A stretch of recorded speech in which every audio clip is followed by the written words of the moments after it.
from the city that never sleeps. 17 miles from Madison Square Garden, New York City. It's America at Night with Rich Valdés, America's favorite late-night talk program, featuring interesting guests from around the world and calls from across America. And now, here is your host, Rich Valdés.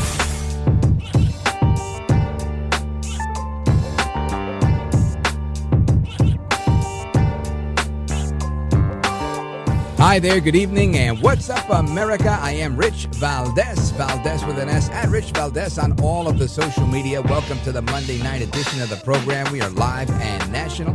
If you want to join us on our late night national town hall conversation, give me a call. Here's the number, 833-482-5337, 833-4-Valdés. And America might be down a little bit, but she is not out.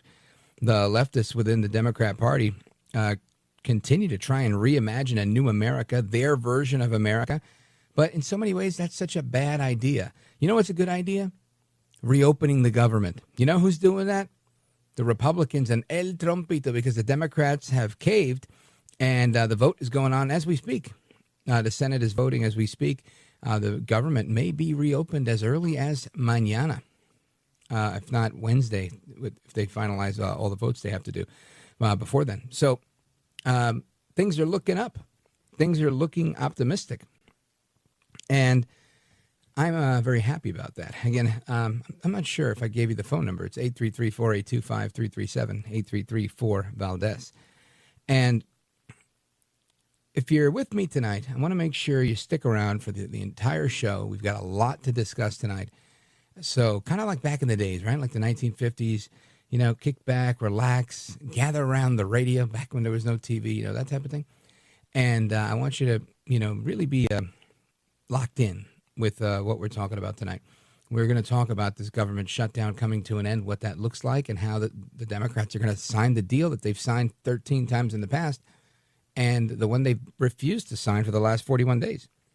I also want to get into a little bit about how the left does what they do, right? When they're in particular, when they invite or entertain debate with conservatives, right? Because tonight, as we speak also, folks from Turning Point USA under attack. There was a bloody brawl. The TP USA folks were attacked, doing what they do on campuses. And it just makes me think, you know, we've got one side that's like, hey, look, let's talk about this. I really want you to understand this. I really want to use logic here. Let's put emotion to the side for a moment. And you got another side that's totally looking to use emotion at a fever pitch to do the most radical things they can do. And clearly, this is a situation where it's incongruent, one side with the other. That doesn't mean that we can't exist, right? And this is an argument I've had with family members of mine, you know, back to my Thanksgiving table, where one of my brothers says, look, you can't have both of these groups of people existing in the same place. Now, I disagree with that. I think we've always had that. You just had more people that were non-committed in the middle. More people that were willing to shy away from the conflict. So they would say, well, you know, they'd get a little whiny and just say, all right, let's try and get along, which is not necessarily a bad thing. I mean, there are times you got to stand, you know, your ground and stick up for yourself, granted. But you don't have to be, I think, at odds with everybody all the time. And at the same time, you also have to make sure you're standing up for what's right and not compromising your values. So it's never a either or. Many times it's both and. And that's just how it goes. So I get all that. And that's what's going on right now, right? You've got all these people in the Senate that are wigging out. Bernie Sanders freaking out about it. I heard a clip of him over the weekend. Oh, my goodness. He was so, it was just yesterday, actually. Let me see if I see it here. Bernie. Let me see. Here it is. Oh, yeah. He says, it's very, very, very bad. Very, very, very bad because 8 of his colleagues decided to do the right thing and get along for the sake of America having a government that's open. Now, you know me. My position on this has been, Hey, it's got to be closed. It's got to be closed.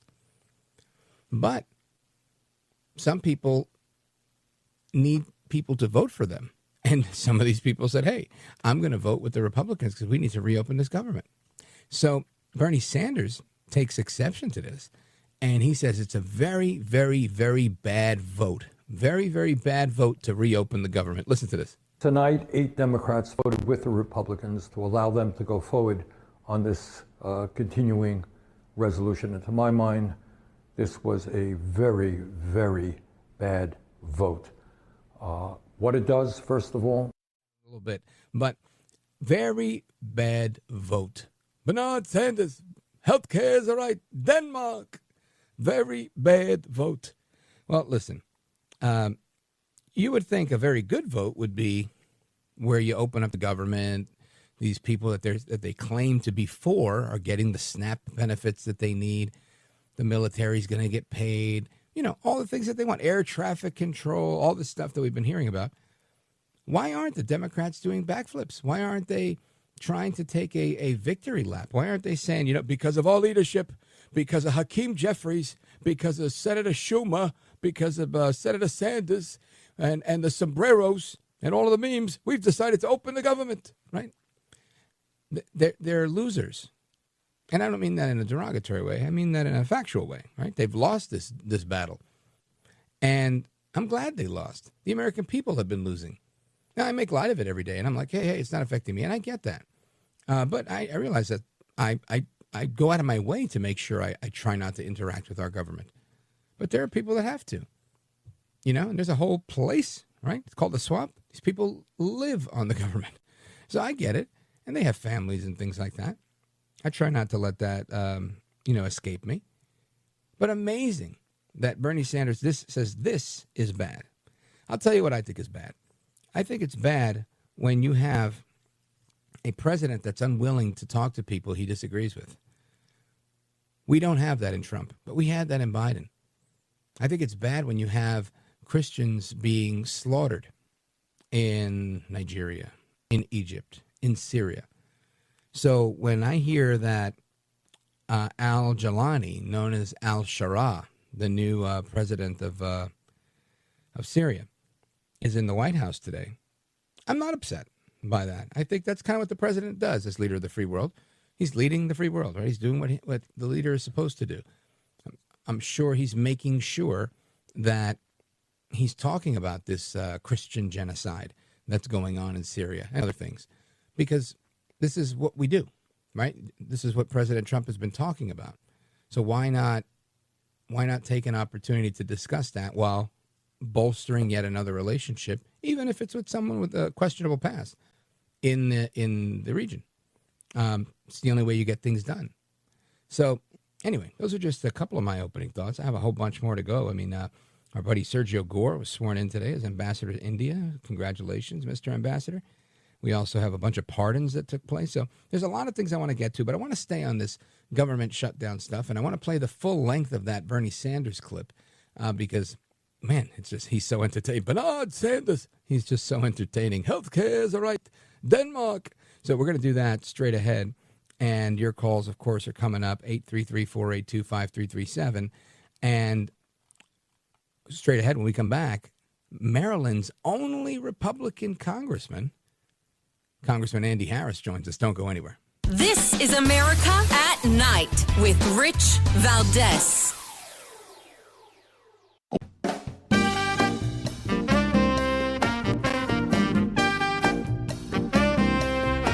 Well, thank you, Rich, and thank you for everything. I know you very well, and I listen, but I have a lot of people that listen, and they love your show, and I appreciate it very much. America at Night with Rich Valdés. Well, Andrew, we have a breakthrough. Congress has broken through the logjam, and they now appear to be on this glide path to reopen the government. Now, what happened last night is 8 Senate Democrats, we've been looking for that number for the last 40 days. They joined with Republicans to take that first steps to pass a funding bill, finally again hitting that 60-vote threshold. And look, there are going to be a few more votes in the Senate. We've got to have at least one more vote in the House. But at this point, the shutdown could be done done within the next couple days and within the next week.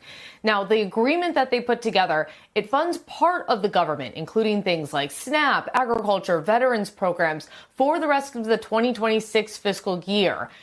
For the rest of the government, it continues funding until January 30th. It also goes ahead and reverses those attempted firings of federal employees during the shutdown, make sure that all federal employees are going to get their back pay.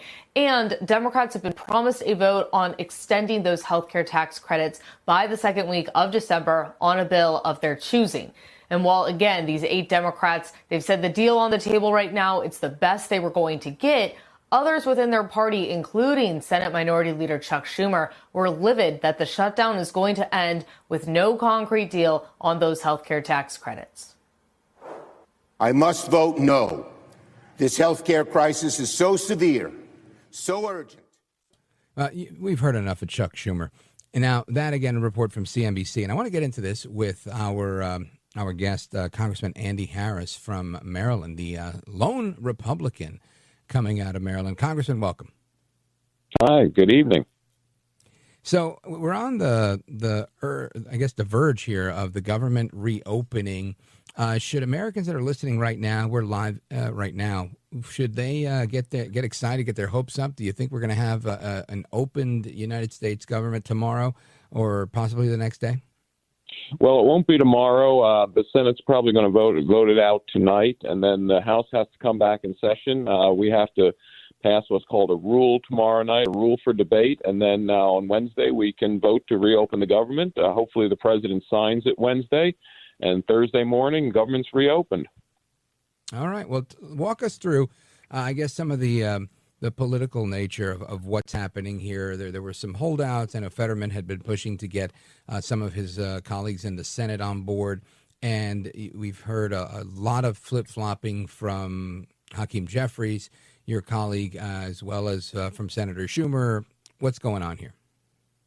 Well, look, the fact of the matter is that the Democrats scheduled the COVID-era Obamacare enhanced tax credits. So these were specially enhanced tax credits for COVID.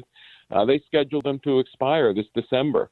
And then when the expiration date came, they expected the Republicans to extend these COVID-era expenditures. It's completely unrealistic.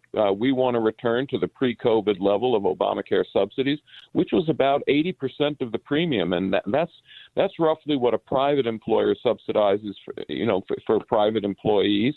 So it would be similar for Obamacare. That's pretty reasonable. And COVID is over. So with a $1.7 trillion deficit, we probably should return to pre-COVID spending levels. And remember, this affects about 6% or 7% of the American population. What the Republicans want to do are lower health care premiums for all Americans, not just 6 or 7%. Yeah, that makes a lot of sense. And this is what was met with so much pushback from nearly the entirety of the Senate. This and the illegal alien funding. That's right. And not only that, but to turn back the requirement that if you're able-bodied and you want to get Medicaid, you have to go to work. These are perfectly reasonable things. It's the things that we discussed for many months at the beginning of the year. And the Democrats just expected the Republicans to walk these all back. Again, $1.5 trillion in new spending, including $200 billion for health care for illegal immigrants. And they expected the Republicans to seriously consider walking those back. These were completely unrealistic expectations. This shutdown should have ended 40 days ago. But finally, we have a handful of Democrats who are rational, and they're going to help reopen the government. Now, Congressman Andy Harris, this is very interesting to me because I feel like this was the same clean CR that's been presented time and again, but they made that decision this time. And everything that you just described was stuff that was already kind of legislated through the big, beautiful bill. And they're trying to kind of finagle their way to getting that turned around. Isn't that right? That's right. And that was just never going to happen. And that's exactly what those 8 Democrat senators finally figured out. It just wasn't going to happen. And why punish the American people? Why, shut down air traffic for all intents and purposes? Why go ahead and not pay our law enforcement, federal law enforcement officers, our military members? Why withhold SNAP benefits? So again, 8 8 return to rational thought, and by Thursday, hopefully, this nightmare will be over. Now, do you expect any, surprises along the way, things that, could go awry, or do you think the schedule that you kind of laid out is pretty much what everybody's expecting? Yeah, I think that's what's going to happen. I think, again, Hakeem Jeffries is, whipping against the bill, the House Democrats against this, but I think there are going to be also a handful of House Democrats who are going to be rational about this. They're going to realize their people are suffering with this shutdown, and they're going to go ahead and help the Republicans reopen the government by a successful House vote on Wednesday, probably Wednesday evening. Now, from the political perspective, there's been a lot of mixed emotion here, and I'm extremely biased when it comes to this stuff because I'm not genuinely affected in any large way by a government shutdown. So it's something where I could sit back and order 3 pizzas and just watch. But there's a lot of people that were greatly affected by this. But when you look at it politically, a lot of people were saying this is the Democrats' shutdown, Schumer's shutdown, but somehow Trump and the Republicans are paying the price. To me, this looks like a Democrat capitulation, like a victory for Republicans. But am I just seeing that because I'm rooting for my team?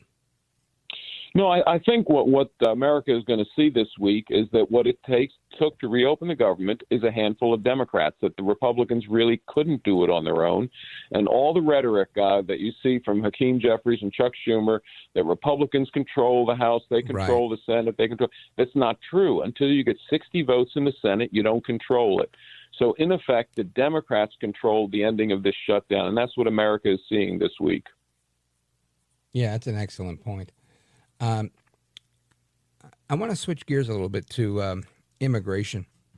There's a number of things going on with ICE agents continually being assaulted, with seeing this record low crossings, but yet record high deportations, and this is, again, many people voted for this. They wanted to see these policies enacted. But this is another area on the political front where some are saying, including one of your colleagues from Florida, Maria Elvira Salazar, she's saying, we were very supportive of this, but it's gone too far. What's the sense that you have from your perspective? Is this becoming an issue for Republicans that might be detrimental as opposed to being positive? I think some of it is. One of the issues certainly was closing the border, and America voted overwhelmingly to close the southern border, and the president was amazingly successful, rapidly successful, at completely shutting the southern border.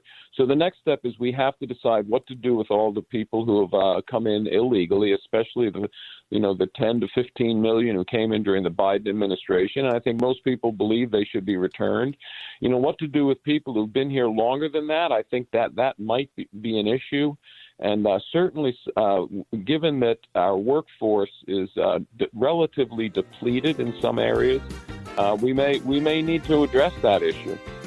All right. Well, we'll continue with that straight ahead. Folks, we're coming right back with Congressman Andy Harris from the great state of Maryland. And I want to continue talking about immigration. In particular, one of your colleagues, Ilhan Omar, there's calls to deport her. I want to talk about that. She commented on that. I'm going to play that for you to get your reaction. Amigos, keep it locked right here. It's Rich Valdés. We're coming right back. We're live with Congressman Andy Harris. Don't go anywhere.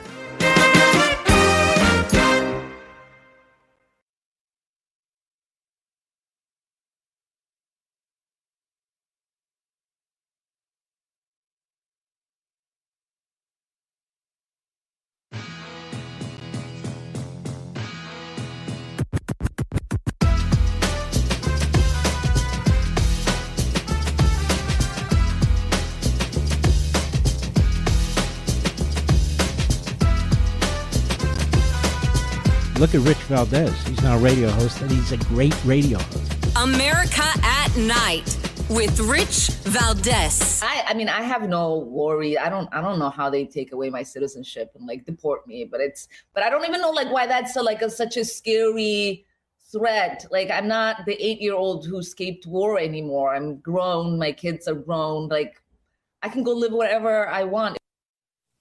That is Ilhan Omar over the weekend, again, responding to renewed calls for her to be deported. And this is, again, a recurring issue, right? And she seems somewhat surprised. And I think she's only surprised because she says things that offend so many people that they don't know what else to do. I want to get some reaction to that from our guest. Congressman Andy Harris is with us from the state of Maryland. Congressman, what's your take on what's going on here with Ilhan Omar and these renewed calls to have her deported? Well, look, we certainly should make sure that someone in the United States is here legally, and if there's a reason to question that, it should be questioned, and then the law should be followed. No, as the Democrats famously say, no one is above the law. Yeah, right, 100%. And speaking of that, besides Ilhan Omar, just a little bit of political fodder there, there's also, I think, larger issues with ICE being attacked in many different places. We saw several attacks in Texas. We're now seeing attacks in the Midwest and Chicago. And this, it started off with them getting doxxed, which is why they were wearing masks, which a lot of people don't like. But now they are, they're being attacked. They're being rammed when people can identify their vehicles. What do you think the end game here is? Because I don't know if this resistance is going to pay off for people. It seems like they're just going to put more law enforcement out there, and it's just going to get more. It's going to be bad for them, I guess is what I'm saying. Your thoughts? Well, that's what has to happen. The bottom line is there has to be absolutely zero tolerance for violence against law enforcement officers, whether they're local law enforcement officers or federal law enforcement officers. We have to catch these criminals. We have to prosecute them, and then hope that that's a message to everyone else that you're not going to get away with it. But remember, we've watched the riots in Minneapolis. We've watched the riots in other cities. In Portland, and local officials let people get away with it. That's the problem. You can't let people get away with violent behavior like that. And I think this is going to be very different because President Trump is not going to allow federal law enforcement agents to be attacked like that. Yeah, and nor should he. I don't think any president should allow something like that. But it seems to be very popular. It's very in vogue. Even in your home state, in Maryland, you had your Senator Van Hollen, who was becoming besties with Kilmar Obrego Garcia, traveling to El Salvador. Was that embarrassing for you when that happened? Because it embarrassed me, and I'm not even from Maryland. Absolutely. To have, one of the highest ranking officials in your state grovel to someone who's here illegally, who participated in not only domestic abuse, but human trafficking. I mean, come on. I get it. He likes people crossing the border illegally, but when they cross the border illegally and they commit spousal abuse and then they human traffic, I think, at some point you have to say enough is enough. Obviously, for my senator, that didn't occur. Yeah. Now, Congressman, with the what we've seen happen and all of this, hopefully this political fallout, behind us by the end of this week, do you think that we'll be in a place to kind of move forward? I'm going to use the word smooth sailing because it's kind of been, I'm going to say, a choppy road. We've got Thanksgiving coming up. We've got Christmas coming up. Do you think it's going to be smooth sailing for Thanksgiving and Christmas, or should we expect some more political battles coming from the Democrats in Washington? No, I think that's going to be it. I think, again, we'll probably have to deal with, in some way, shape, or form, these expiring COVID-era enhanced tax credits. And maybe we can combine that with some deal that will lower premiums and get some of the hundreds of billions of dollars in profits away from these health insurance companies that certainly don't provide health care and in fact withhold health care from the people who hold those policies. So maybe we can do something on health care, but otherwise it should be much less choppy than it's been.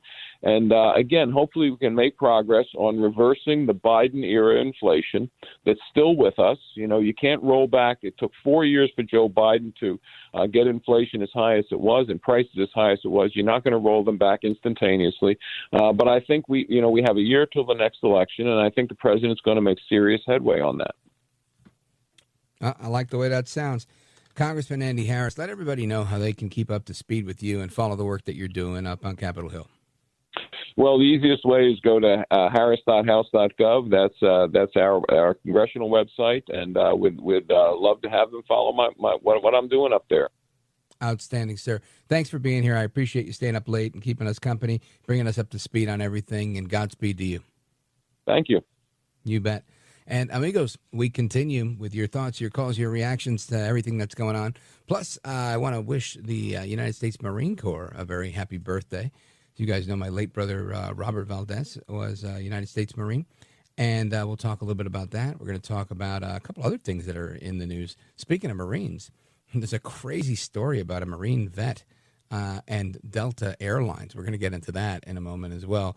Here's the phone number if you want to join us. Open phones across America. Starts right now, 833-482-5337, 833-4-VALDEZ.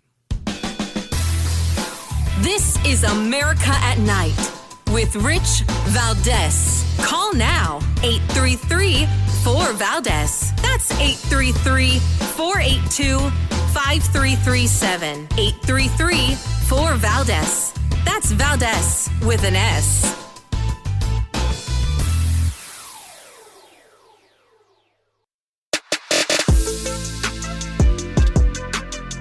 After the guest leaves every night and we're doing open phones, kind of at the heartbeat of America. You sit there in this radio studio and suddenly you hear voices. Mobile, Dallas, New York, Miami. And there's kind of a conglomeration of America all in one room. Call now, 833-4-VALDEZ. That's 833-482-5337. 833-4-VALDEZ. That's Valdés with an S. On this vote, the yeas are 60 and the nays are 40. 3/5 of the Senate duly chosen and sworn, having voted in the affirmative. The motion upon reconsideration is agreed to. All right, that's the vote from the United States Senate narrowly passing the measures to begin reopening the government. That happening a little while ago. And I want to, again, get your thoughts, your calls, your reactions on everything related to this government shutdown. We're also going to talk about the 250th birthday of the United States Marine Corps, as well as the White House tweeting out a picture of President Trump. Remember when he was campaigning? He was at a McDonald's drive-thru working, and there's a picture of him working at the drive-thru, and he's like waving. And it appears like he's waving goodbye to Ilhan Omar. And there's a video of Ilhan Omar that I played for you a little while ago where she says, I'm not concerned about getting deported and blah, blah, blah. So I absolutely love the sense of humor that the White House has. They really do a great job, especially on social media. But let's get to your calls on this shutdown and everything else. 833-482-5337, 833-4-VALDEZ. I want to go to our buddy Antonio, calling us from Montreal, Canada, WVMT. Go ahead, Tony. You know, Rich, I listened to Hakeem Jeffries, and this guy should be arrested for treason or fraud against the electorate of the United States. If you are a patriot of the Americas, you are supposed to be in Congress or you are a senator. You are there for the betterment, not of your own political party, but of the people of the United States, both Republican, Independent, and Democrat. But all I see is the Democratic Party obstructing Trump. So what did they do? They said, we have these important elections coming up, Mandami in New York and the governor of, Virginia and this and that. So they tried to play a game, and then the political capital that they thought they gained didn't come through. You're right. It didn't come through at all. And what's interesting here is the media, which worked so hard to try to paint this as Trump shutdown, and it looks to me like President Trump is going to end up taking the victory lap here, right? Something that Congressman Andy Harris just pointed out, I thought was a really great point, was that it showed that the Republicans truly could not do this on their own. They needed these 8 Democrats in order to do it. So all of the rhetoric, as he pointed out, that was being put out there, that this is the Republicans, they're the majority party, they're in control of the 3 branches of government, they could open this if they want to. The whole thing was fake, phony fraud. They needed those 60 votes. And I'm real curious. I'm with you. I think that it's going to backfire politically. But in many ways, they already got what they wanted with their election night wins earlier last week. Moreover, I saw a report today with some additional, like smaller, down ballot wins across the country. And, they're trying to amplify and hype it up as if it was, the midterm elections. But the point is to give credence to some of the people out there. Yes, there were some blue state elections that went blue. Got it. But there were some blue state elections that I think were expected to go red and were competitive that also did not and ended up going blue. And that happened. So I think, there's a lesson we can learn from this to regroup and move on and do better and bring it harder next time. But all in all, I think this capitulation from the Democrats, and I'm glad they did. They really, some will say that they capitulated to Trump. I would say they gave in to do the right thing for the American people. And I think that's a solid thing to do. Tony, thanks for the call, brother. I appreciate it. WVMT out of Vermont is where Tony listens to us from Canada. And Tony's thoughts about Hakeem Jeffries, I thought those are, people feel like that. That is how people feel. When you do the wrong thing politically and you do things for your own political expediency, there's a lot of people that look at that like you are defrauding the public. They elected you for a purpose to take your oath seriously. And when you don't, they're deeply offended. And who could blame, right? Who could blame somebody? Tony's not even American, right? He's from Canada. But this is how he feels. And I can't blame him, not a bit. I know many of you feel the same way. I can't say I disagree. I don't. But I think I feel different oftentimes just because, I've never met a politician that really cares for me. I never thought of politicians as being people that care about a person, right? It's my own jaded outlook on life. And B, I try to live my life without the politicians so that I never have to feel like, what have you done for me lately? The less you do, the better. Stay away. The less the government's involved, the happier I am. So anyway, those are my thoughts there. We're going to continue. Let's go to Roger in Evansville, Indiana. Evansville, Indiana. WGBF. Roger, go right ahead. You're on with Rich Valdés. Welcome. Hey, Rich. Yeah, I was a cop in the Air Force, and our job wasn't to get injured. Our job was to protect and defend. And we would have, riot control training because we had anti-nuke people down at the nuclear power plant. And we were a nuke base. But everything had to change because in 1979, we couldn't shoot somebody until they got within the restricted area. And by 1982, I'm not sure what all the, increased threat was, but if somebody got on the fence, you could shoot them on the fence and call law enforcement to come get them. So I'm wondering why the ICE. Well, I think the rules for a military base are going to be different than they are on the street, right? I think you're operating under the UCMJ when you're on a military base, and when you're in the street, you're operating under the United States Constitution.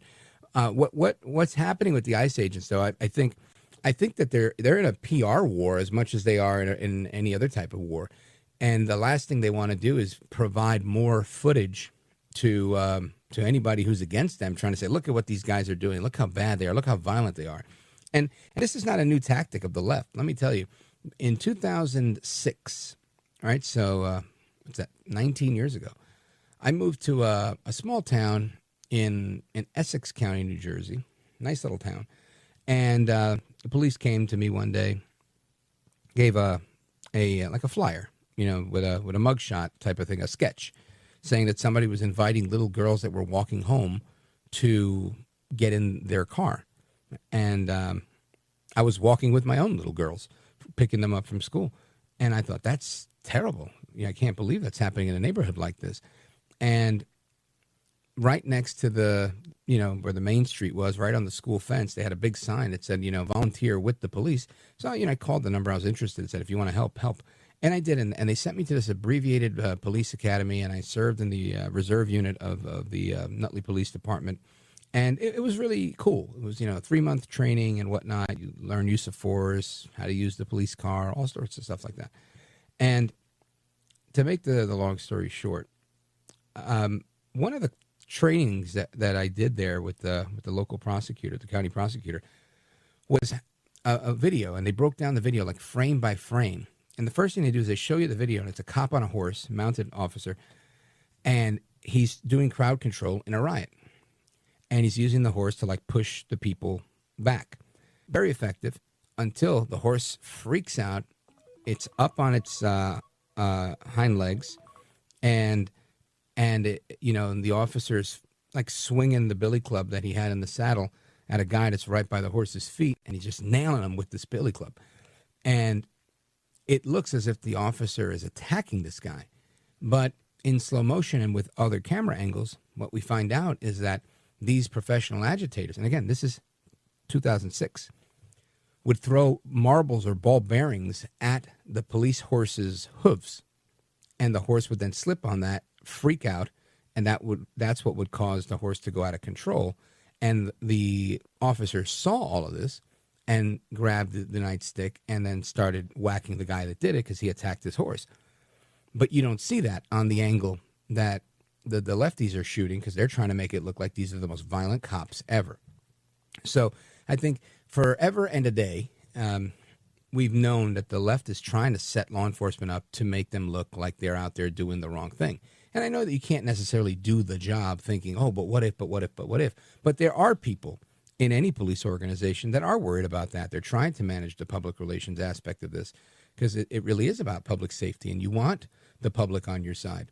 And I think that's in large part what's happening. They're trying to be as peaceful as they can be while they're getting attacked. And it's unfortunate, and I think it's just going to bring about a more visceral response, honestly, I think is what's going to happen. You're going to see more Border Patrol, more ICE agents, more Federal Protective Service, whatever type of federal law enforcement we can come up with. I think we're going to see more of that on the street in order to keep our ICE guys safe as they're going after the most dangerous people. But as long as they're out there, there's targets on them. And that's just that's a fact for all law enforcement. Roger, thanks for the call. I appreciate it. Really good question. WGBF in the building. I'll be right back. This is America at Night with Rich Valdés.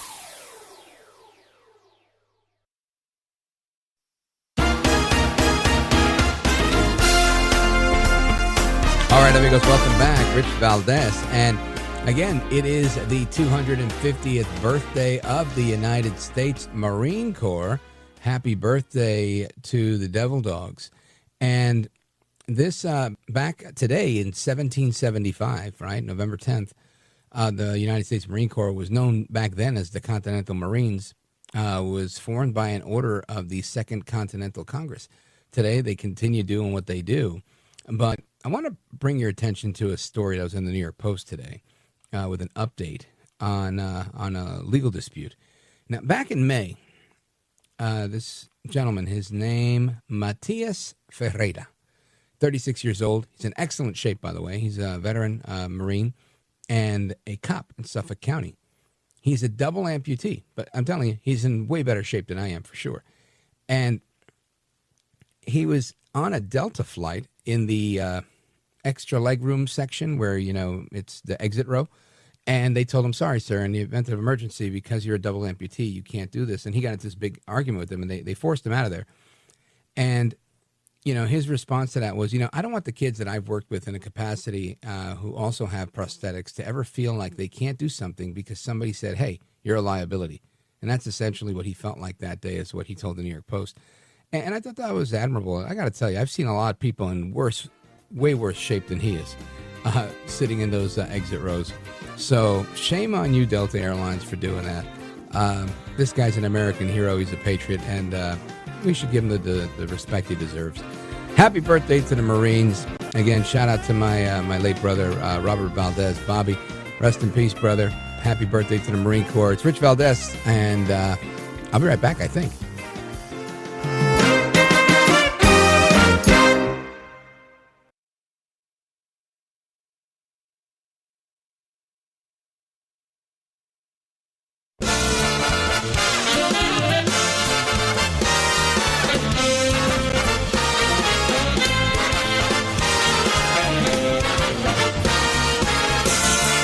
Live from the city that never sleeps. 17 miles from Madison Square Garden, New York City. It's America at Night with Rich Valdés, America's favorite late-night talk program, featuring interesting guests from around the world and calls from across America. And now, here is your host, Rich Valdés.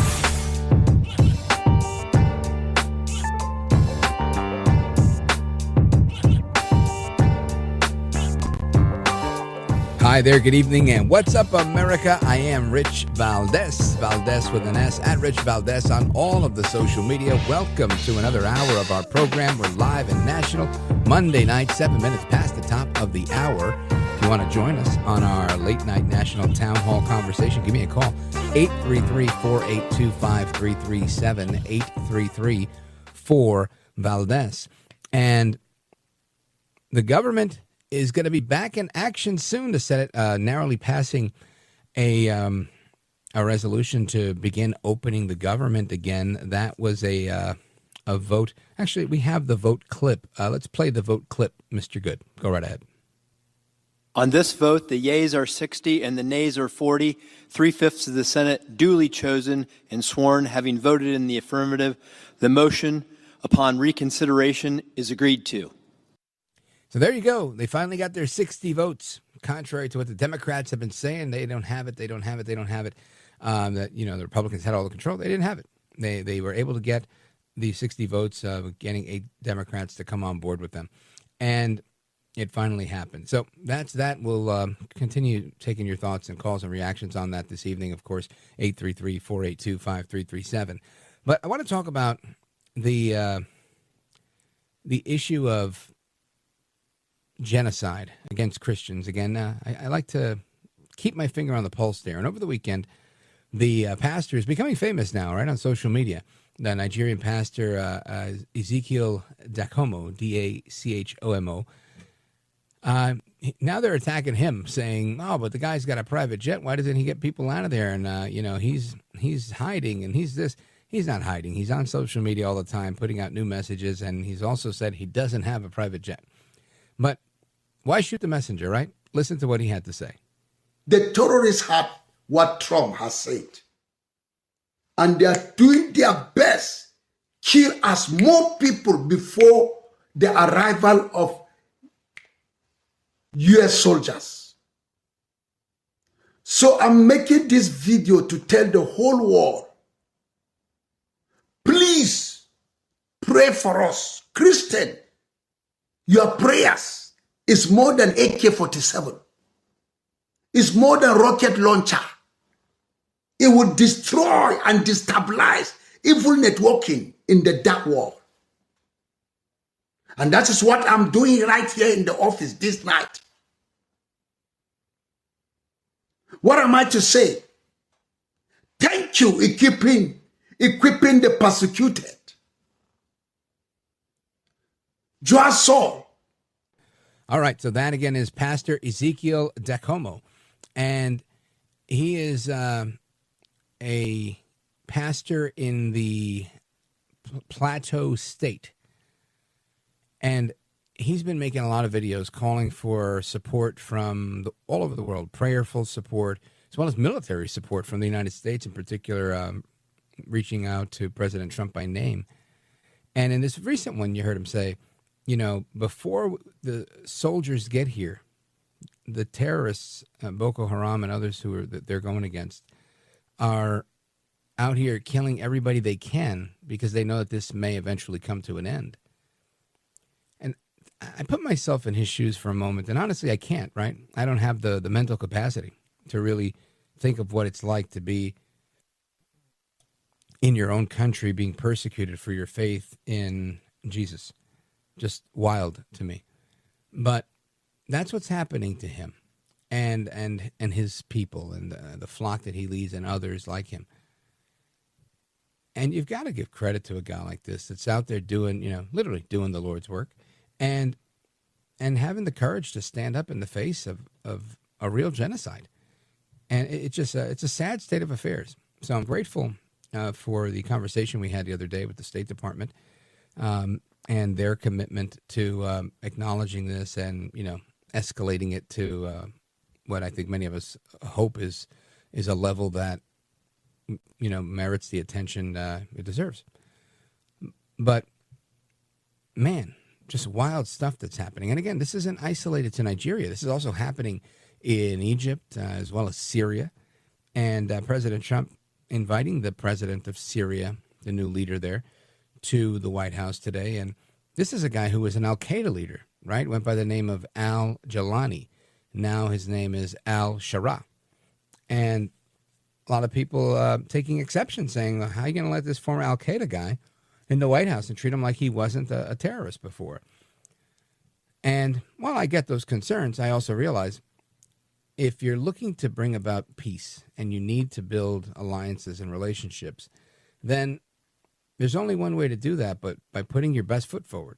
And I think that's something President Trump never fails to realize. He always gets it. He always realizes it, and he often tries to teach us a thing or two, where he says things like, is it a bad thing to get along? Shouldn't we get along? But he made some complimentary comments about the president of Syria today. Listen to this. Yes, please. The Syria president, sir, could you update us on your meeting? Did you come to any agreements? Say it? With the leader of Syria you had earlier, did you come to any agreements today? Well, I've had an agreement with him. He's a very strong leader. He comes from a very tough place, and he's a tough guy. I liked him. I get along with him, the new president of Syria. And we'll do everything we can to make Syria successful, because that's part of the Middle East. We have peace now in the Middle East, first time that anyone can remember that ever happening. And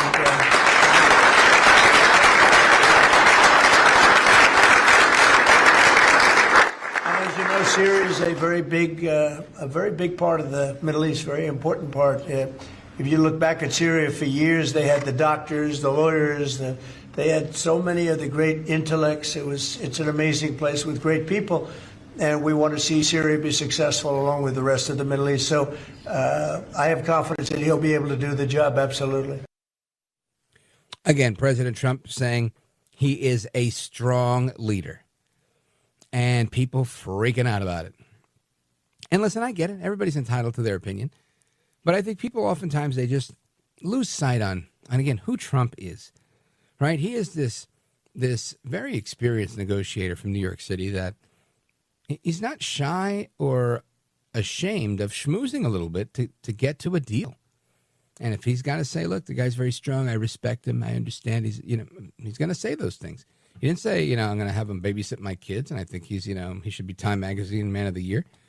But he gave him some deference there, and a little bit of deference may go a long way. And he does it with Putin, with Kim Jong-un. And I think that's part of his negotiation style, and we may be used to a foreign policy that calls for us to ridicule and label, and he can do that too, right? He does it with the best of them. But ultimately, he's chosen to go a different route here. And all I could say is, adding Kazakhstan to the Abraham Accords and moving, slow and steady like an elephant, honestly. Every day, every week, we see new gains in the direction of making peace in more places. I can't be mad at that. And I agree with the president on this one. Is it a bad thing that they get along?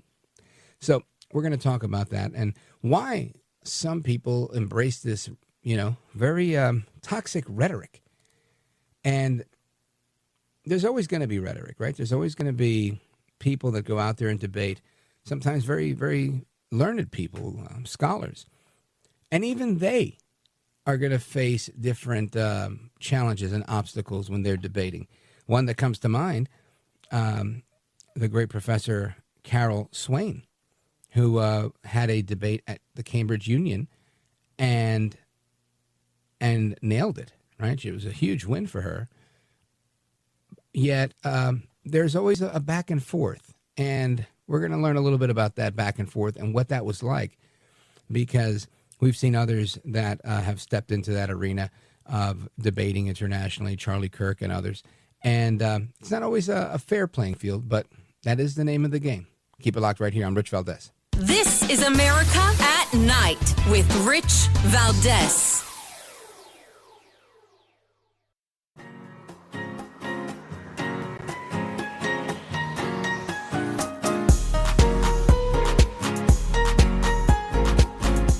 By the way, your ratings are up. Congratulations. It's always nice to check. I like to see, even if they're friends, I like to see how are they doing. Are people listening, right? That's right. But you're doing great. America at Night with Rich Valdés. You care. And I'm going to ask you to listen very carefully to what I'm saying, even though you all came here predisposed in one direction or another.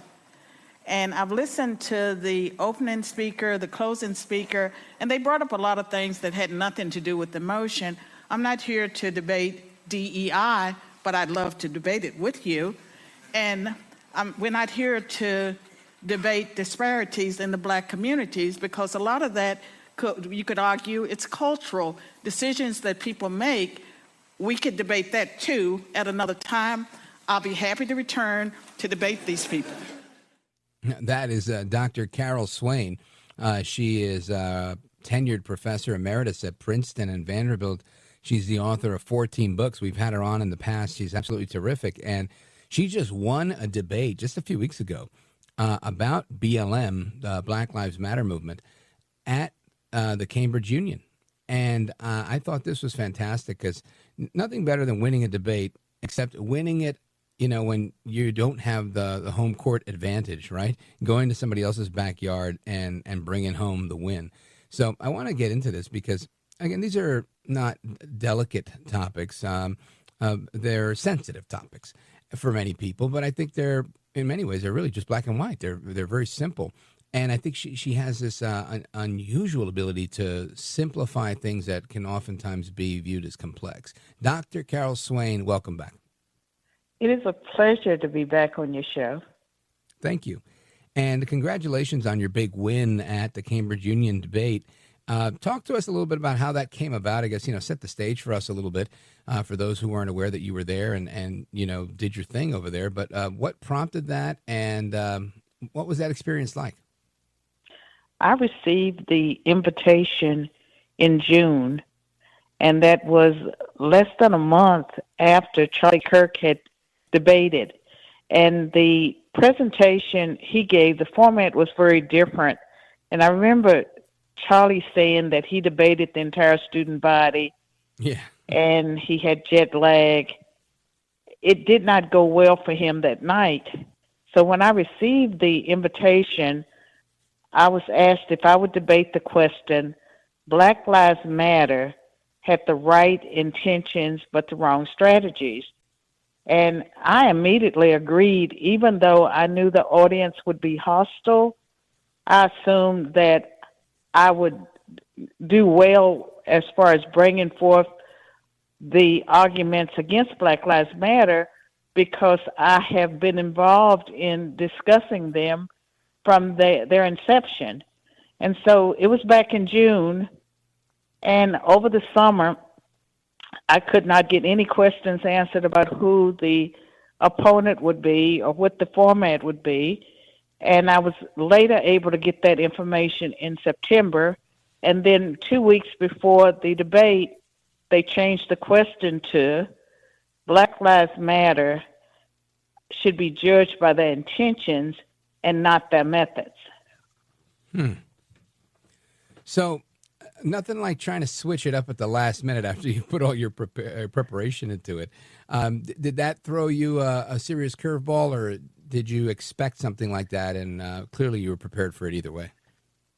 Well, the interesting thing is that I did not get information about the format until the very end, and it was a parliamentary-style debate with 3 speakers on both sides. So there were 3 for the House motion, and the House goes first. So those speakers who were proponents to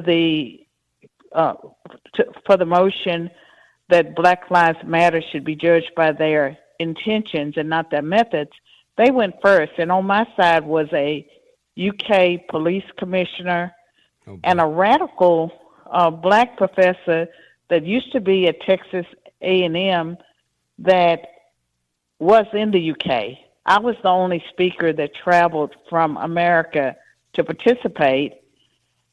I made a decision that I was not going to be jet lagged, so I came like 3 or 4 days earlier. Smart. Now, what's interesting here is, and I don't know this to be the case, but did they have a very robust Black Lives Matter movement in the UK, or was this specifically debating the Black Lives Matter movement in the US? No, the Black Lives Matter global movement was very active in the UK, and it was also scandalous in many ways, the same as in the United States, with financial improprieties. So they had knowledge of Black Lives Matter, but the student body and the people in the UK are so progressive, at least that's the perception. And at Cambridge University and Oxford, the audiences would have been predisposed to support the House motion that Black Lives Matter should be judged by their intentions and that their intentions were good. My position was from the beginning was that their intentions were not noble and their results and impact on Black America was disastrous worldwide. Wow. Now, let me just remind everybody, amigos, we're on with Dr. Carol Swain. She's tenured professor at Princeton and Vanderbilt, professor emeritus, author of 14 books, many of them on race and the free markets and really just what makes America work and why it works well. And what's interesting here is that, you know, you are a Black professor traveling to the UK to debate this stuff. And I think you've done a wonderful job setting it up. We're going to take a pause in a moment and then come back and kind of get, you know, the play-by-play from you on, you know, how you hit the homers out of the park. But I'm thrilled to see the outcome, because I think it's to me, there's bias even in the premise of the question you're debating, because it almost presumes that we have to give some sort of moral high ground to Black Lives Matter, almost making the presumption that they weren't just a Marxist organization that aimed on reshaping or eliminating the traditional family, at least in the United States, and how it was detrimental to African Americans. So I'm glad you were able to present that perspective. So we're going to come right back to you, Dr. Swain, momentarily to get your take on that. I just want to remind the audience again that they can join the conversation. The phone number is 833-482-5337-833-4-Valdés if you want to join us on this topic. And again, just to reset, the topic is the Black Lives Matter debate. This House believes Black Lives Matter's intentions were more important than its methods. That's the debate at Cambridge Union in the UK. We're coming right back with Dr. Carol Swain and me, Rich Valdés. Don't go anywhere.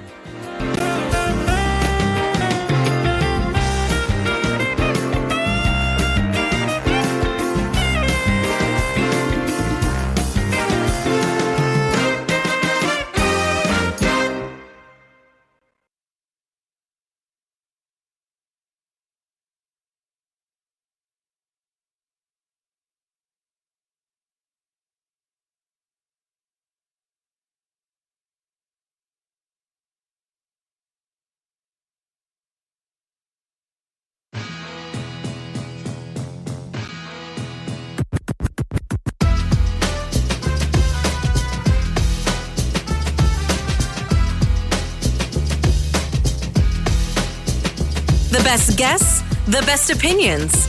This is America at Night with Rich Valdés. BLM talked reform, but offered no clear direction. To judge BLM by its intent alone is to excuse its provable, flawed methods. I urge you to reject the House motion. Methods and not intentions define a movement's true impact and its worthiness. Let's consider the facts. There was a huge misalignment between BLM's intentions and its methods. BLM initially inspired many around the world. That's why you're here. You were inspired by BLM, yet its methods revealed a broader, divisive agenda that had little to do with improving the lives of Black people. One of the three co-founders, Patrisse Cullors, self-identified as a trained Marxist. She said this in 2 interviews, that she was a trained Marxist. Coolers rooted BLM strategies in class-based revolution. Somehow she managed to purchase 5 luxury homes in white neighborhoods. A clip from the actual debate at the Cambridge Union of Dr. Carol M. Swain. She's a former tenured professor at Princeton and Vanderbilt University, the author of 14 books, and was invited to debate this premise that Black Lives Matter's intentions were more important than its methods at the Cambridge Union, very prestigious debate society there. And fantastic, opening remarks by Dr. Carol Swain. She's with us to continue to give us the play-by-play on what her experience was like.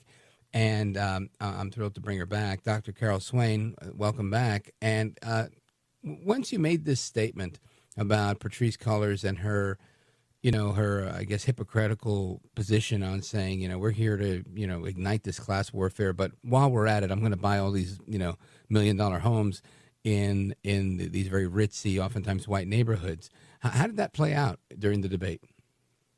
Well, I mean, I gave the closing statement for the opponents. And I'd like everyone to know that I had not met either of the other speakers on my side. And the black professor was very radical. His beef with Black Lives Matter was that they were capitalists and that they had because they bought those houses. They had built their organization on the backs of black men, and he hated BLM, and so I guess that's why he was chosen. I was selected to be the closing speaker, and I was told that I would be the closing speaker because they didn't want the students to leave until the debate was over. And my approach was very different from the other speakers. I'm not trained in debate, and so I actually followed the instructions very carefully and stuck to the motion, and I knew what I had to do. And one of the main things I had to do was to find a way to let the students know that if they voted against the House motion, it didn't mean that they didn't care about Black lives. And so that's why I distinguished in the very beginning the statement, the true statement, that Black lives matter because they are human beings, human lives matter, but that's not the same as the BLM organization. Yeah, you had your work cut out for you. Now, when you made this distinction, was it met with blank faces? Was it met with ums and ahs of incredulity? No, not at all. Or were they nodding in agreement? And I think that probably maybe if there was something shocking, I pointed out that Trayvon Martin's death, Michael Brown, and George Floyd, that in the case of Trayvon Martin, the Hispanic security guard was acquitted of murder charges. In the case of Michael Brown, the Obama DOJ found no evidence, he surrendered. And with George Floyd, that he had a fatal dose of fentanyl in his system, and he had an active case of COVID. So the biggest part of my argument was that the whole organization was based on a series of false narratives, and when the truth was exposed, BLM never changed their narrative, and that the organization was about emotionalism rather than truth, and that it was not supported by the black community. The black community was not in favor of defunding the police, and their goal to destroy black families and to push a trans agenda, a queer agenda, none of that benefited black people. So I believe that was among the decisive factors that maybe the students had not heard before. Yeah, that's an interesting point. I've honestly never met anyone of any color, but let alone a black person, that said they want to live in a neighborhood without police, right? Even the ones that had a problem with police, right? Ultimately, even they are calling the police when there's an issue. So I think that these are really solid points. Now, you again are countering their motion, and you are the closer here. Did you find? I guess you were obviously victorious because they did vote against this, but did you find did you feel the energy in the room going with you, or yes, because I got them to laugh 3 times, and that was like, I think they were the only 3 laughs of the whole evening. Oh, good. And so yeah, I knew that I had their attention. I mean, all eyes were fixed on me, and I knew I had their attention. But I also tried very hard. It's not hard for me to try to do this, but I was kind to the students. I greeted them as ladies and gentlemen. I smiled at them, and the other speakers did not do that. And I also faced them.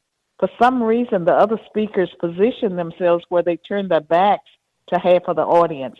And I would never do that because I wanted to be able to look at the audience as I was speaking. Yeah, that makes all the sense in the world. You don't want to alienate your audience. So you made a couple of points here that I'm just looking at the transcript that I have. And, one of the that you've made already, but just to say that the key point you were hammering home was that the organization was a different entity and not morally equivalent to black human life. And it seemed like you were effective in creating that distinction to the point where people could then listen to the argument you were making about the organization. Where did you go after that? Well, I just went to the points. I think I had 3 separate points about the organization and its credibility, the leaders, and I ended with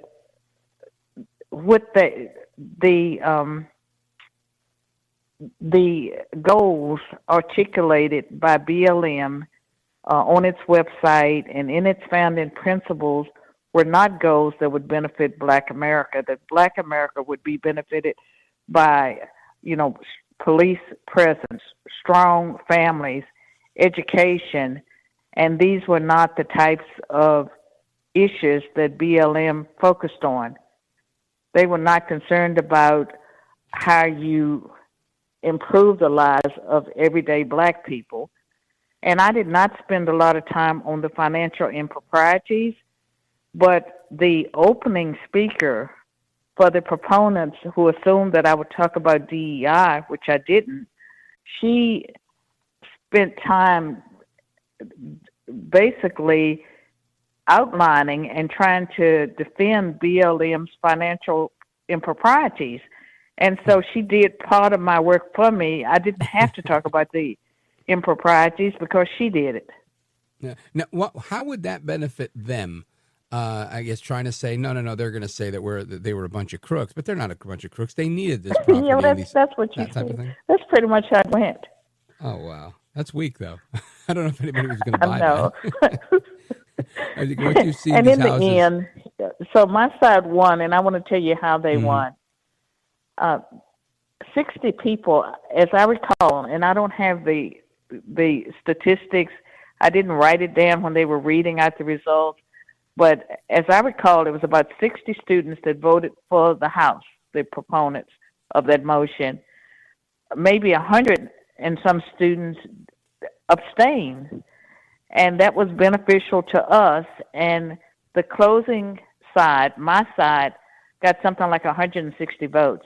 And I did not expect to win. And no one that I had spoken with in the UK expected us to win. I was going to do a good showing. And after the debate ended, the students vote by choosing a door. And so if they're abstaining, they go through one door. If they're voting for the House, a different door. And if they're voting for the opposition. So that's how they vote. We go to a bar. We wait for the results. And so I'm waiting for the results, trying to, wondering how much we lose by. And then I hear the numbers read off, and people say, "You won." Wow. And I go, "We won? We won? We won!" That's great. What was that moment like? It was euphoric, but even before that, I had students coming up to me. Some people at the some were faculty, just various people were already coming up to me saying, "Great job! I loved your closing statement." So I felt really good about my performance, that I had done what I set out to do, but I still didn't expect to win, and I was pleasantly surprised. Well, I wasn't. And I was Dr. surprised, Carol Swain. too. I think you're a winner when it comes to this stuff. Pardon? I said, I think you're a winner when it comes to debating a lot of these complex issues, because you have this unique ability to make very difficult to understand concepts very digestible. And not everybody has that ability. I think you do have it. And if I had to put my money on this without knowing the outcome, I would have probably bet that you were going to win. Well, I was pleased, too, that such a large number of students chose not to vote.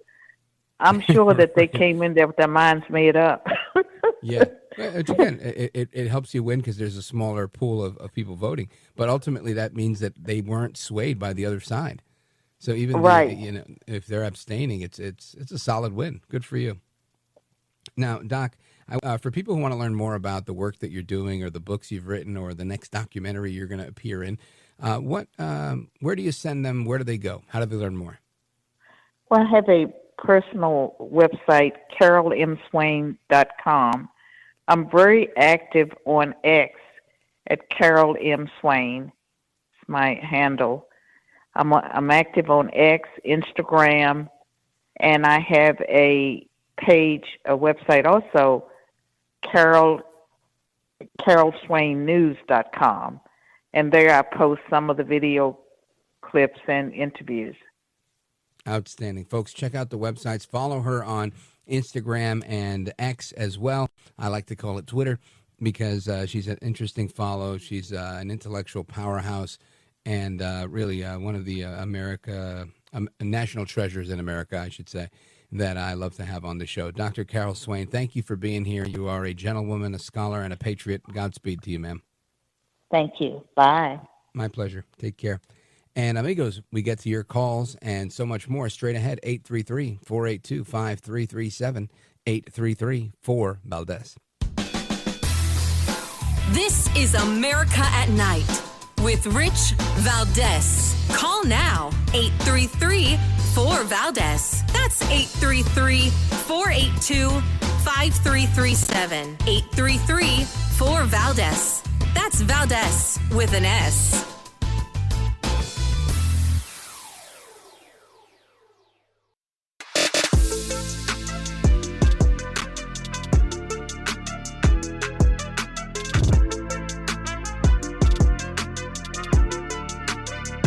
Call now, 833-4-Valdés. That's 833-482-5337, 833-4-Valdés. That's Valdés with an S.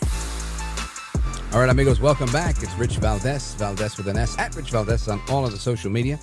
Looking forward to speaking with you guys about everything that's going on in America at night, what's happening in Washington, what's happening across America, what's happening with the different topics that we're discussing. And, of course, the shutdown, very close to being over. A couple of things I just wanted to mention again. I want to congratulate Sergio Gore. He's the former director of the White House Personnel Office. He was sworn in today as United States Ambassador to India and Special Envoy for Southeast Asia. And Ambassador Gore, or by his honorific, His Excellency, was sworn in the Oval Office today. And he had a very good, a great reception. I mean, he had like 3 or 4 cabinet secretaries there. The Vice President, J.D. Vance, and the United States Attorney for the District of Columbia were the people that officiated his oath right next to President Trump in the Oval Office. And we got a clip of his remarks after he was sworn in. Listen to this, cut 25. Mr. President, this is an honor of a lifetime. I want to thank first you, what you have done for this country before you came back in, the trouble that this country was facing. I mean, frankly, we were screwed. What you have achieved in 10 months has been historic, has surpassed any other presidency. And I fully believe what you will achieve in the next 3 years will never be beaten. So it has been an honor to serve you. I've been at your side for many years. I will continue to be there. And it's just an incredible honor. And I look forward to enhancing the relationship between our two nations. But again, thank you for entrusting me with this position. And I look forward to doing a great job for you. Thank you very much, Sergio. That again, Sergio Gore, ambassador to India, in the Oval Office today, getting sworn in. Congratulations, Sergio Gore. It's really, really big deal. Young guy, really doing his thing, and he's a good guy. And we continue. Your thoughts, your calls, and opinions. Larry, Myrtle Beach, South Carolina, on WRNN. Larry, go right ahead. Yeah, that election in New York City is just a taste of what's going to happen in the midterms. If they got to stop slow walking on this affordability subject. You know, a pound of hamburger, $10. Now they were talking about these meat packing industries are price fixing. You know, they can't be slow walking. A lot of people are getting fed up.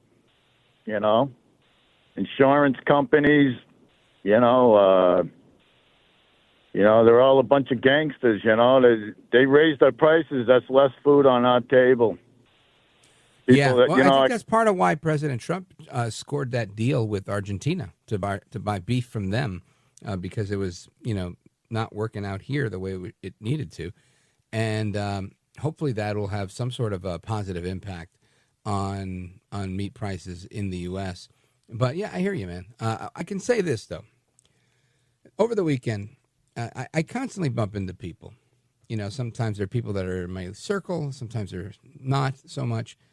But people that are nonetheless, like, it's this. I don't see anything getting any cheaper. And all I can tell you is I drive a big car. I have a 6.2 V8 engine.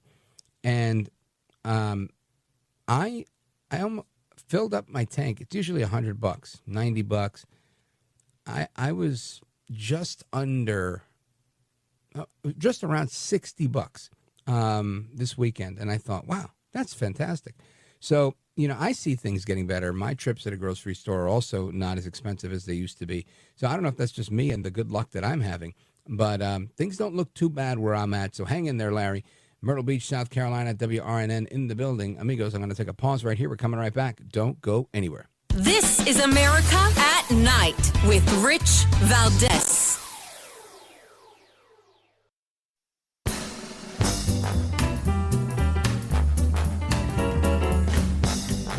All right, amigos, welcome back. It's Rich Valdés. Happy Monday to you. And, of course, we are pre-Veterans Day, Veterans Day Eve, if you want, also known as the 250th birthday of the United States Marine Corps. So salute to all the leathernecks out there. And, of course, honestly, everybody in uniform. But today is the birthday of the Marine Corps. And I would be remiss if I didn't acknowledge my brother, Robert Valdés, who served in the United States Marine Corps. God rest his soul. He's not around anymore.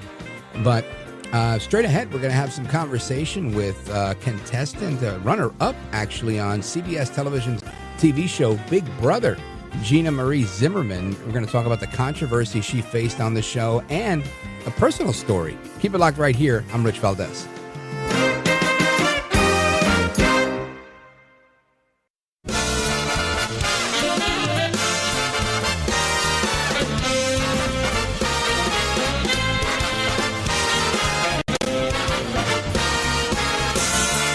Live from the city that never sleeps. 17 miles from Madison Square Garden, New York City. It's America at Night with Rich Valdés, America's favorite late night talk program, featuring interesting guests from around the world and calls from across America. And now, here is your host, Rich Valdés.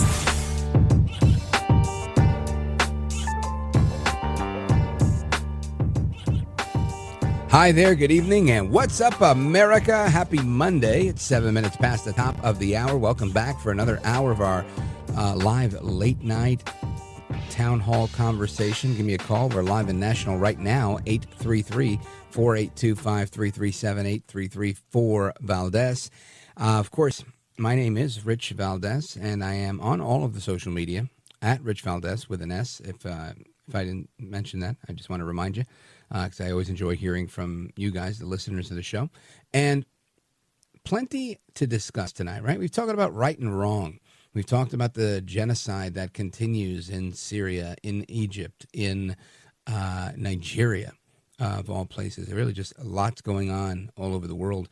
The big news of the evening, the shutdown has been averted, right? It's over. The vote took place a little earlier. There's a couple more votes that are going to go through. But by and large, the shutdown is slated to end in the next 48 hours or so. And we have some indications from people all across the country weighing in on the shutdown, on everything else that's going on. But we have some reaction from Senator Bernie Sanders. And I said I was going to play this. I'm going to give you a little bit of what he had to say, because Senator Bernie Sanders says that 8 Democrats joining the Republicans is a very bad move. And this is something, I'll play the clip for you a little later. We also have my good friend Gina Marie Zimmerman. She's got a book. You know her from CBS TV's reality show, Big Brother. She was a runner-up a couple of seasons back. She's going to join us live in studio in New York to tell us what this new book is about, as well as what's going on with her lately. So keep it locked right here. Don't go anywhere. I'm Rich Valdés. This is America at Night with Rich Valdés.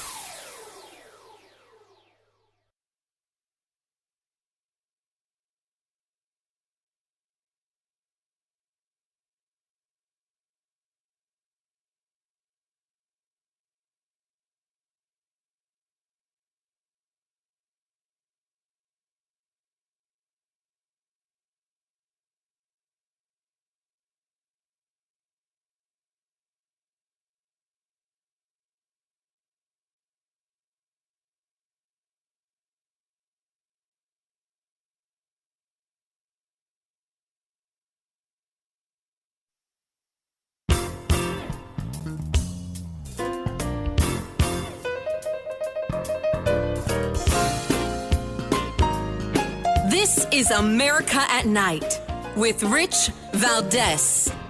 What's up, America? As promised, I've got a great guest for you. I want to talk about somebody that I've known for a long time, but she's got a new project. But before we get into the new project, I want to talk about some of the old projects. You might know her, Gina Marie Zimmerman from CBS Big Brother. She almost won the Big Brother house. Then some controversy happened, and she got booted out. That was messed up, but that set off I'm going to say an amazing journey for her that I've been able and blessed to watch over the years. Gina Marie, welcome. Hi, it's so good to be here, Rich, and you look great as always.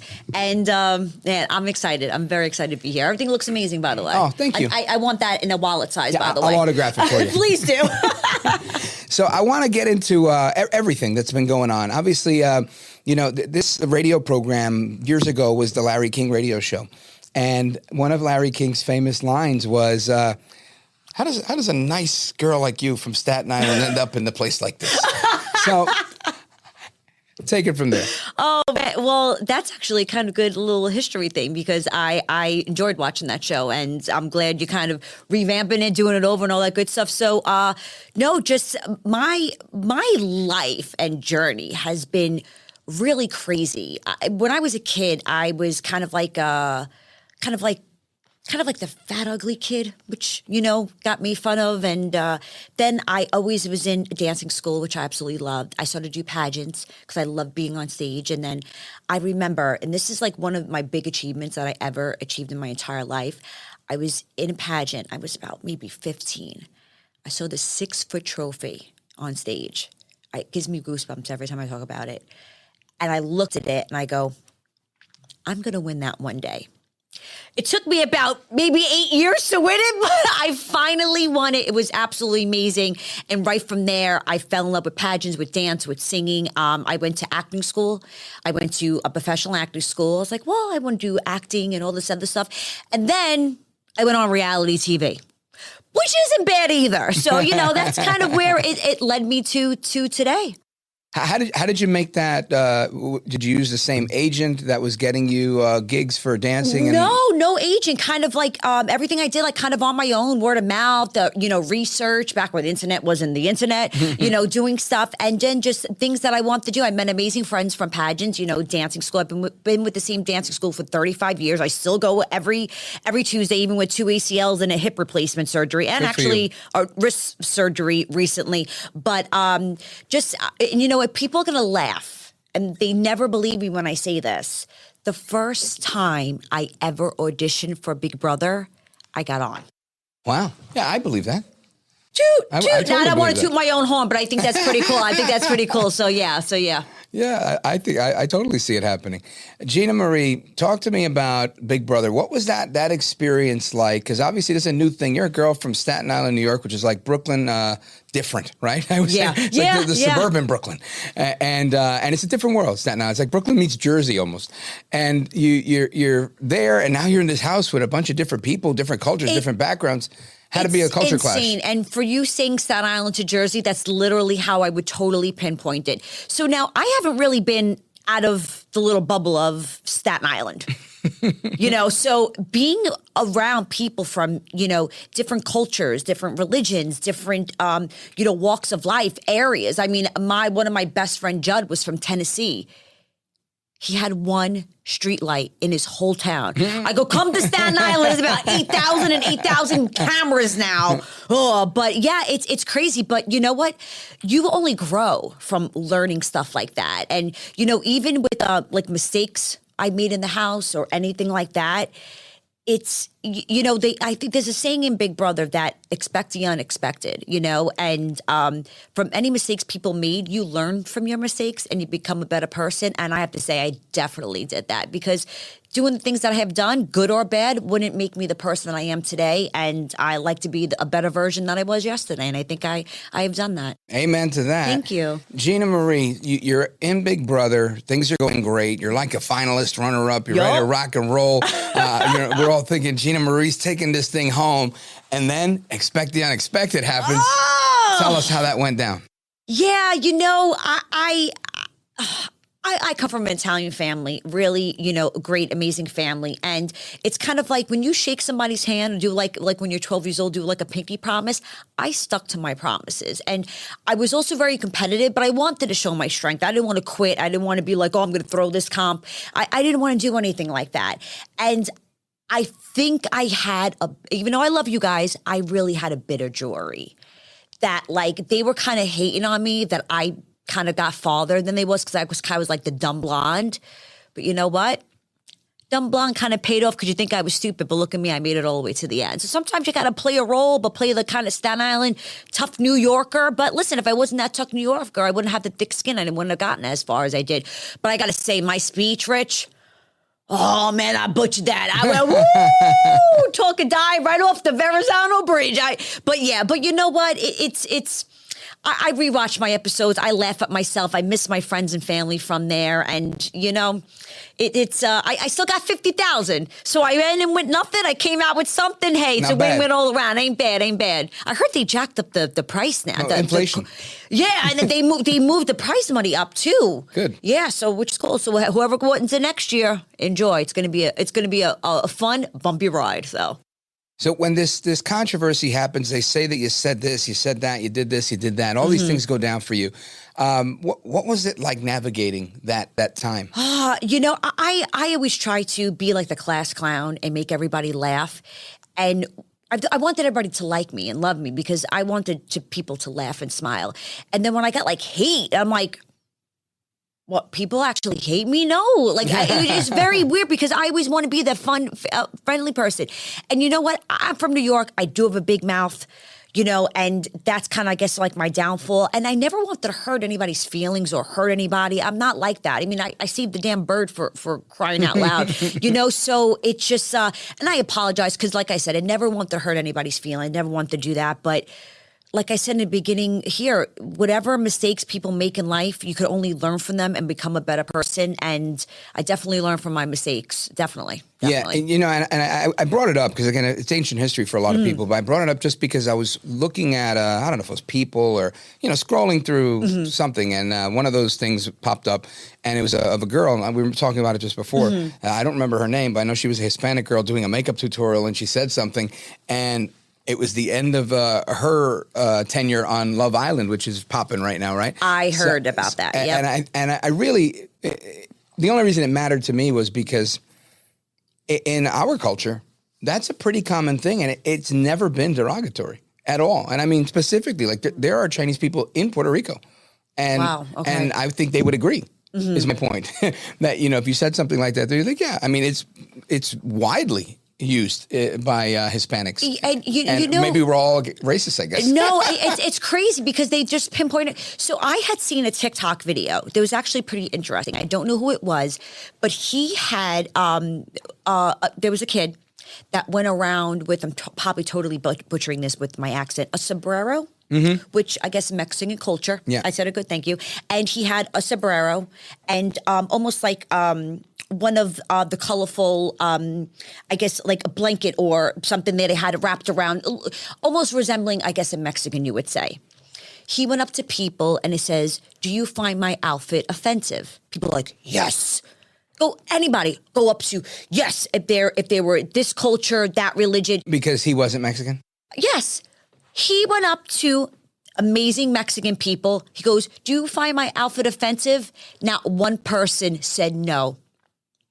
He goes, he's like, "You embrace our culture. We accept that. And we love it," because they actually made them feel better that they were dressing and looking like them. It made them like, wow, look at this. It's almost like a compliment. Yeah. And it's crazy. And I would think that was actually kind of cool that they did that. I mean, I know when the people go to other cultures, they have to wear certain things but yeah, like I said, I thought it was a great video, and everybody else that was in that found it offensive, but the people that he was resembling didn't find it offensive. So you know what? You can't make everybody happy in this world, but you can try and just live life and be happy. That's what it is. That's a really good point. And just to go off topic a second, but on that vein, that's sort of how I feel when I hear back in 2020 that Bad Bunny is going to perform with Jennifer Lopez and Shakira in the Super Bowl halftime show.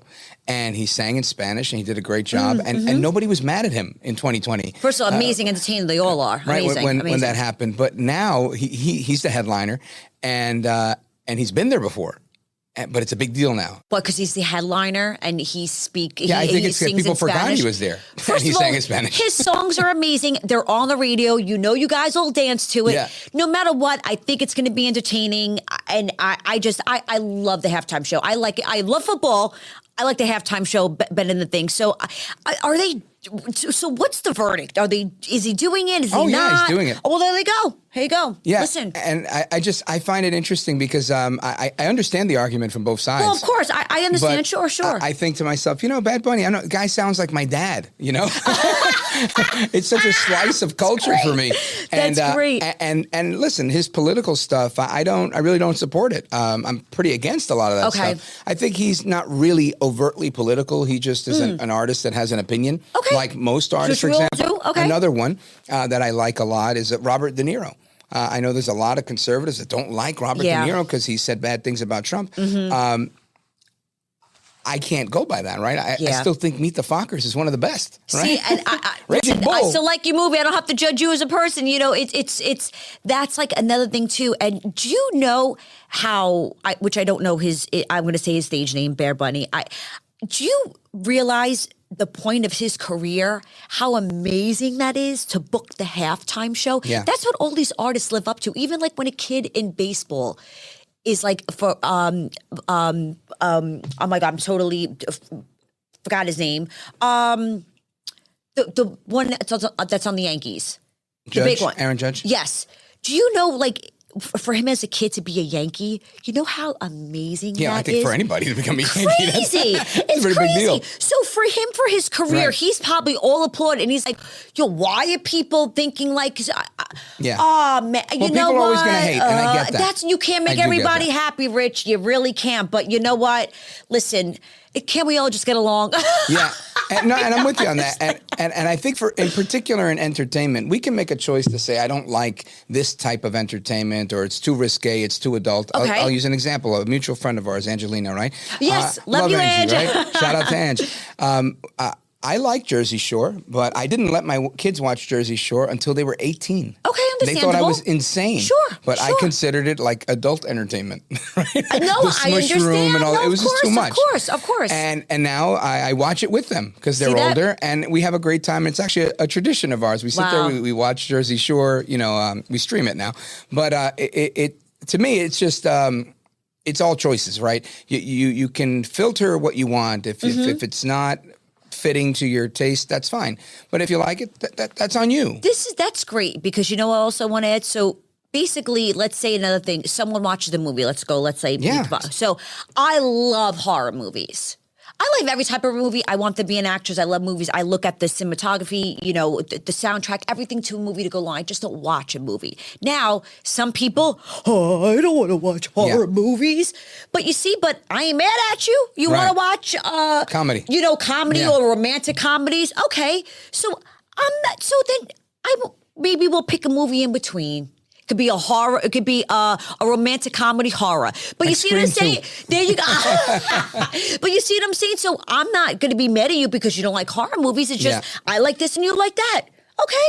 I ain't going to argue with you. Right. Yeah. And the final thought I had on that vein, and I want to get your thought on that. Sure, is please do. I think there's in that same way, let's say you like whatever kind of movie, and you go to a movie that has people who live a lifestyle that I don't support.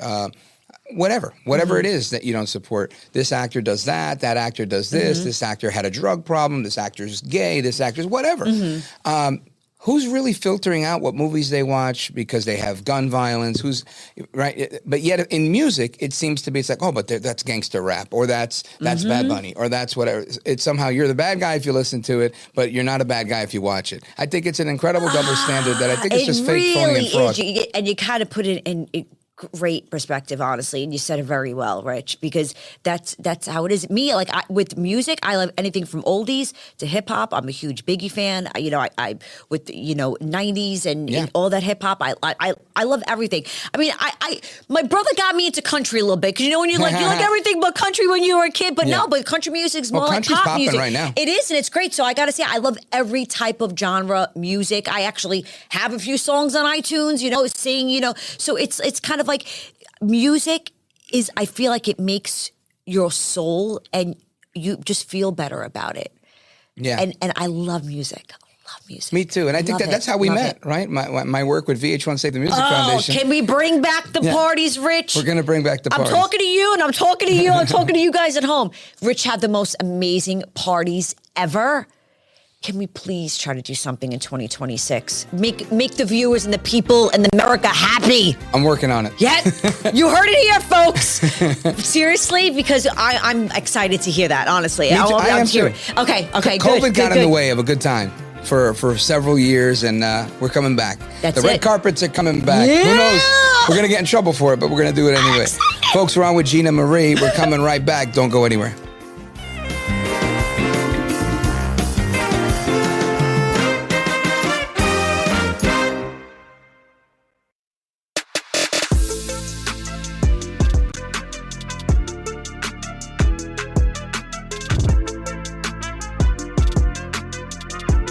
Call now, 833-4-VALDEZ. That's 833-482-5337. 833-4-VALDEZ. That's Valdez with an S. All right, amigos, welcome back. Rich Valdés, keeping you company live till I'm done. 833-482-5337. 833-4-VALDEZ. If you want to call me, we'll be taking your calls right after this. And I want to continue our conversation with Gina Marie Zimmerman. She's OG in reality TV. She's an entertainer. She's still very active in those things and very active on social media. But Gina Marie, I saw on your social media the other day that you have a book. And we're adding author now to this list of things that you do. And I was happy and impressed. I was like, man, that's fantastic for you. Very proud of you. Talk to me about this book called Stanley 3.0. I'm almost going to tear up. And if I do, my eyelash is probably going to fall off. But it's, and I'm going to be straight with you. I never thought straight up in a million years I would ever write a book. So I laughed and I told my nephew, I'm like, you know what? He laughs. I'm like, because reality star, singer, dancer, entrepreneur, party pop is my dog business. Oh yeah, the dog business. Yeah, sure. so it's kind of like, so I told my nephew, I'm like, well, I got to add to the list, best-selling author. He was dying laughing, because I like to joke around like this. It's not that what you label yourself or what you do. What I do is what I love, and if it's, like I said, with party pop, with singing, with dancing, I love to do everything, and I'm just going to add it to the list. So this literally fell in my lap. And I'm going to tell you from the beginning. Okay. Now, you have met my amazing boyfriend, Angelo, who had passed. God rest his soul. Thank you. Hi, Angelo. And he's been gone for almost 5 years now. And I haven't really dated since. I actually went on a date. And it went well. Little younger than me, but it's all right. And so he was going back to college. Yeah, I know. I'm going to be 45. I know. He was going back to school, so wasn't going to see him much afterwards. Had a nice dinner, nice time. I got home about 1 o'clock. It's like, let me take out my dog Diesel, right? And prior to that, I ended up getting a fortune cookie. Now, I haven't really told anybody the story. We had sushi, ended up getting a fortune cookie with no fortune in it. I was like, that's got to be good luck. It's kind of like you make your own future. I'm like, this is actually going to be a really good omen, kind of like with the Sandlot when they knock the guts out of the ball. Like, it's got to be pretty cool. So I'm like, all right, I'm going to go with this. Go home, walk my dog. Okay. About 1:30 in the morning, I hear, eep, eep, eep, which that's probably a horrible bird sound, but we're going to go with it. Eep, eep. I'm like, there are mouse around here. I do like a mouse. I'm like, really no mice. Maybe raccoons and some deer. So Diesel sniffs around, finds Stanley. Now, probably not even a day old, has string wrapped around his head, his neck, and down his throat. Run home. I get a plastic container. I go, well, I don't see no birds. I don't see no birds. It must be like a couple of hours old. Put him in a container. Take him home. I try to take the plastic out of his mouth, right? First thing I do is call a bird sanctuary, right? You know what they said to me? Oh, it gets me upset. He probably won't make the night. The bird probably won't make the night. I go, that's what you tell me? It probably won't survive the night? It's like, all right, you know what? Gina Marie puts a big backpack on. I'm like, you know what? We're going to do this. We're going to make this bird live and have an amazing life. So my boy, ChatGPT, how you doing? Love my ChatGPT. I go, can you please give me any advice it is to save a bird? I don't know what type of bird it is. I sent it a picture, told me it was a baby sparrow. Now, you might have to get a pen and paper. I'm going to tell you what kind of like a little 311 about how to save a bird. Cat food. You soak the cat food in water so it gets spongy, and you put it in a syringe. I had fed it. It survived the night. I go, Rich, I was like, I think we can do this. Yeah. All right. So then I got a heating pad. Now this thing eats like every 10 minutes. Every time I was like, oh, we're going to pull all-nighter, right? So now I was like, oh, I found a baby bird, put it on Facebook, put it on Instagram, my social media. People were in awe. They were obsessed with him, and I loved it. They were asking me for updates. So I'm like, all right, day 1, day 2, day 3, day 4. I took a picture every single day. I put him in the Mustang. I took him to visit Angelo. He was in the city. Like, he was in the car. And then people were like, how's Stanley? I'm like, yo, Stanley's awesome. Took him to the park, picture with the dog.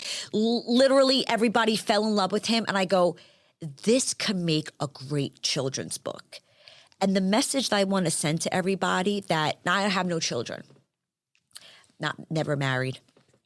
I have a beautiful dog. And I want kids to see that, sometimes families, they don't look like each other. Different color parents, maybe, your grandparents take care of you, your aunt and uncle take care of you. Now, Stanley doesn't look like me, doesn't look like my dog. So he was like, I don't look like you guys. But you know what the message? The dog doesn't look like you either. No, he doesn't. Maybe a little bit. No, you are not the father. No. You are not the father, no, because I just got my nose done. Shout out to Dr. Kalsa. So maybe his nose is a little shorter than his, my nose is shorter than his now. So I wanted to have a message that just because families look different, love is what makes the family. And that's what this is about. And also, Stanley was very tiny. He used to see the birds. I used to have him outside because Angelina had bought a bird house for him. And he used to look at the birds. And I used to see that he was sad. You could tell that he was sad because when I would walk up to him, we would get excited. I would call him. He would know his name, come up to my shoulder. Just like, how do you do it? I don't know how I did it, but Rich, I did it. You're his mother. I'm his mom. And he would get excited to see me. So when he would see the birds, and I was like, you know what, Stanley? I go, you're going to be a big boy. You're going to fly and you're going to be strong. I know you can do it. And I want to tell kids out there that maybe if you're not great at basketball, you're not great at drawing, you're great at school, when you work hard enough and believe in yourself, you can achieve anything. And I want that for all the kids to know that. And that's what Stanley did. And that's what I hope he does for everybody that reads his book, everybody that holds his book. I think it's amazing. And not because I wrote it, it's just because it comes from a true life. And I just really hope everybody loves it. And that's what means more to me than anything. That's a beautiful story. Thank you. Folks, we're on with Gina Marie Zimmerman. She's the author of Stanley 3.0. You make sure you get this copy right here, the collector's edition. It comes autographed from her website. Tell them where to get it. Oh, thank you so much. So my business is Party Pup. It's Party Pup Info, PARTYPUPINFO. And if anyone left to get it, I love to personalize it, autograph for you. And like I said, I hope you bring Stanley into your home and enjoy the book. She doesn't just love birds, she loves dogs, and that's what Party Pup is all about. I should have brought it up. No, thank you. It's an amazing business where she throws parties for your dog with dog cake and cookies and all that stuff. Yes, sir. It's the coolest thing. Thank you. I actually, my family dog just today, 7 days ago, it was his last day. At 13. No. Yeah, R.I.P. Petey. Anyway, I don't want to shed a tear on TV. Oh, I will for you. Please. Partypup.info is the website, right? Yes, sir. Partypup.info at Gina Marie. It's at Gina Marie Z. At Gina Marie Z. On all the social media. Make sure you follow her. Check out the book. Buy a copy for yourself and one to give away. Thanks, Gina. And Christmas is coming up. Great gift. More to come straight ahead. I'm Rich Valdés. This is America at Night with Rich Valdés. Call now, 833-4-VALDEZ. That's 833-482-5337. 833-4-VALDEZ. That's Valdés with an S.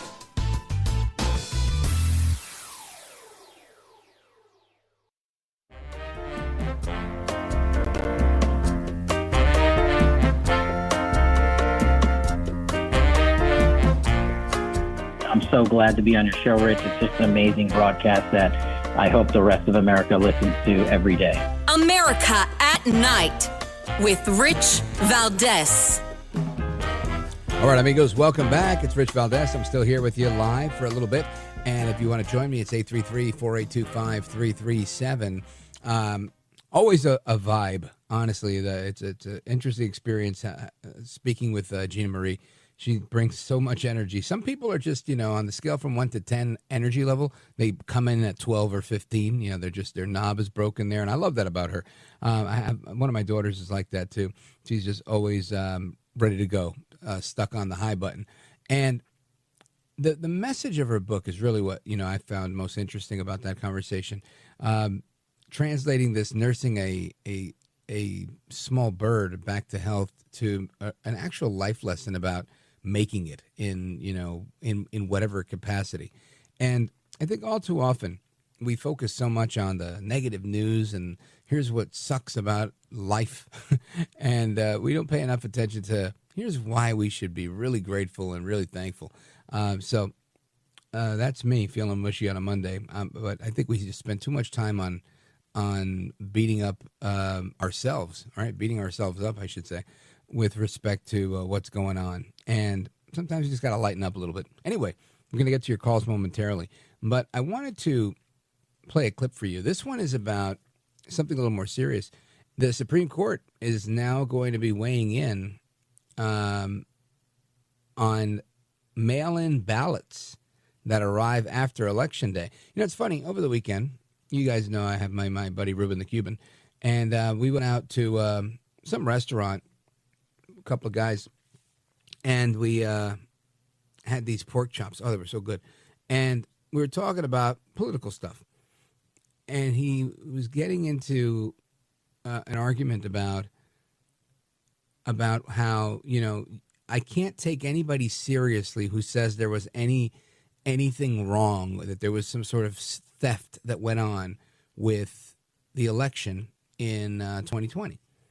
And I said, well, I mean, you really got to just take the time to look at things, right? Because the easiest thing for you to do is to just point at somebody and say, you know what, you lack credibility. You're an election denier. You're out of here.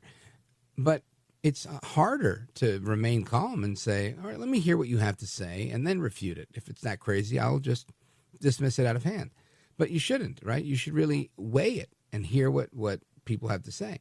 And, you know, there were a number of cases on the record in Pennsylvania, a number of cases on the record in Wisconsin, and some other places. Anyway, I bring that up because, well, guess who's deciding to hear a case? Now, you know, the Supreme Court typically won't hear a case if they don't think it's meritorious or it doesn't answer or solve a constitutional question, a constitutional problem.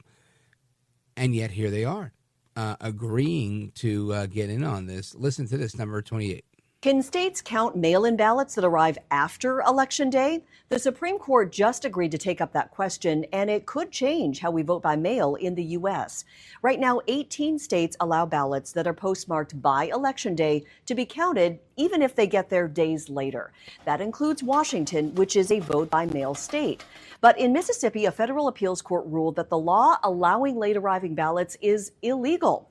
If the justices agree with that ruling, ballots would have to arrive by Election Day, no exceptions. President Trump wants every vote to be cast and received by Election Day.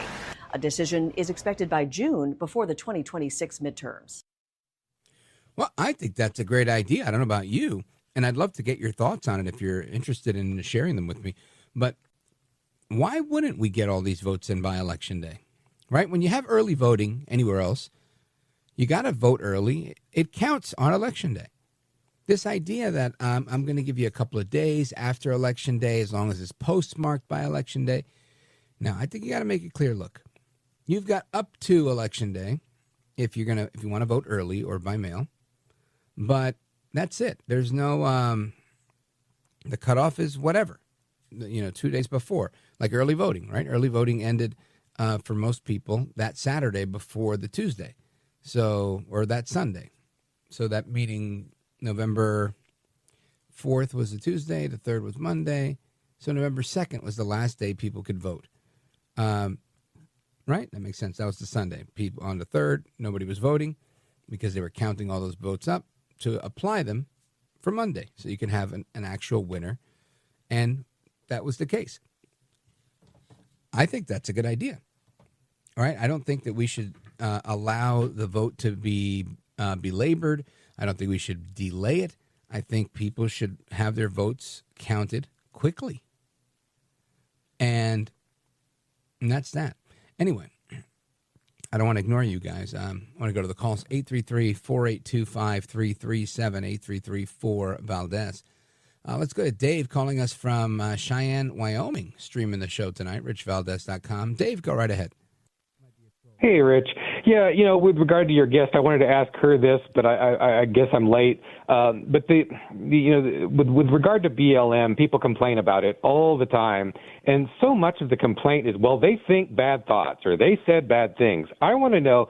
I mean, there's a saying, no aggression, no grievance. What was the act of aggression that the leadership of Black Lives Matter actually committed? What is this lady that she was so critical of? She had too many homes, whatever. What was the act of aggression that she committed? You want to get me mad at her? Show me the act of aggression. Yeah, I don't think aggression was really what they were being charged with. I think it was financial fraud was really the issue, and that was pretty much proven, by they themselves with how they squandered the money, millions and millions and millions of dollars through donations that were spent, foolishly in many ways. So I think that was, this misuse of the public trust and of people giving money to what they thought was a public good, and it being used really for the benefit of their own free market enterprise of buying real estate. And I think from the other perspective, I guess the cultural perspective, right, which Professor Swain was talking about as a black woman, I think she took exception to this, that they were making the case that they were doing something good for the black community. And I think she, again, took exception to that, saying, no, what you did wasn't good for the black community. And that's based on the merits of those arguments. I would agree that if you're saying you are a trained Marxist and it's stated on your website that you want to redefine the nuclear family, really, to me, the color goes out the window. But if we look at the facts in America, there isn't a people group that's facing more of a problem with fatherless homes than blacks. So it makes sense to me if you have a black group promoting fatherless homes. This, I think, is problematic, not just because they're black. Honestly, their race has nothing to do with it. It really comes down to the homes that perform the best and the people that do the best in life of any race are the ones that come from the nuclear family, where that type of familial structure is intact. So I think from that perspective, it can be viewed as an affront culturally to both America and more minutely specifically to black Americans. I don't know if that made sense, but those are my thoughts. I got to hit a pause right here. Dave in Cheyenne, Wyoming, thank you for your call. And amigos, we come right back. 833-482-5337, 833-4-Valdés. This is America at Night with Rich Valdés.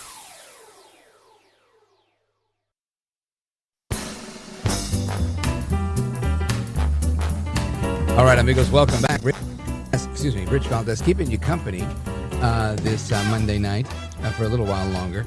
And we talked about a number of things tonight that were all, I think, pretty interesting.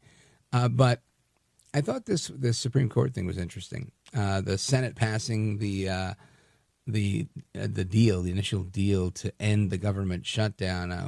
Our conversation with Congressman Andy Harris indicating that this will likely be voted on by the Senate tomorrow, Tuesday, voted on by the House Wednesday, and with a fully operational, functional government that's back in action by Thursday of this week.